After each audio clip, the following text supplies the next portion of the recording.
English வர்றதுக்கு முன்னாடியே இந்தியாவுல ஒருத்தருக்கு ஒருத்தர் எப்படி பேசிட்டு இருந்தாங்க அப்படின்றது தெரியுமா? 2000 வருஷத்துக்கு முன்னாடியே இந்தியா உலகத்துடைய மிகச்சிறந்த பன்மொழி வணிக கட்டமைப்பை கொண்டிருந்துச்சு.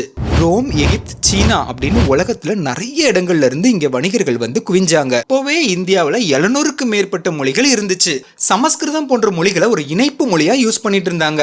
கிபி முதல் நூற்றாண்டை சேர்ந்த ஒரு கிரேக்க புத்தகம் இந்திய வணிகர்கள் கிரேக்கம், பாரசீகம் மற்றும் உள்ளூர் மொழிகள்ல மிக சாதாரணமாக பேசியிருக்காங்க அப்படின்னு வியந்து கூறப்பட்டிருக்கு. துபாஷிகள் அப்படின்னு அழைக்கப்படுற மொழிபெயர்ப்பாளர்கள், டிரான்ஸ்லேட்டர்ஸ், நிறைய லாங்குவேஜ் அவங்களுக்கு தெரிஞ்சிருந்த ஒரே காரணத்தினால அந்த காலகட்டத்திலே கோடிக்கணக்கில் சம்பாதிச்சாங்க.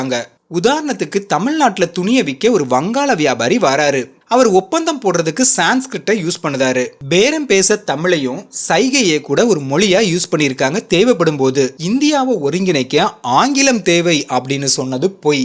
நம்மள நிறைய மொழிகளை கத்துக்கிட விடாம சோம்பேறி ஆக்கியிருக்கு இந்த ஆங்கிலம். பல நூறு வருஷமா நம்ம ஒரு பன்மொழி பேரரசை வெற்றிகரமா நடத்திட்டு இருந்திருக்கோம். ஓகே, இப்ப சொல்லுங்க, நீங்க மத்த மாநிலங்களுக்கு போகும்போது மக்களிடையே எப்படி பேசுவீங்க? நம்ம ஓஹோ தமிழ் சேனல் நீங்க சப்ஸ்கிரைப் பண்ணாம பாக்கீங்கன்னா சப்ஸ்கிரைப் பண்ணிக்கிடுங்க.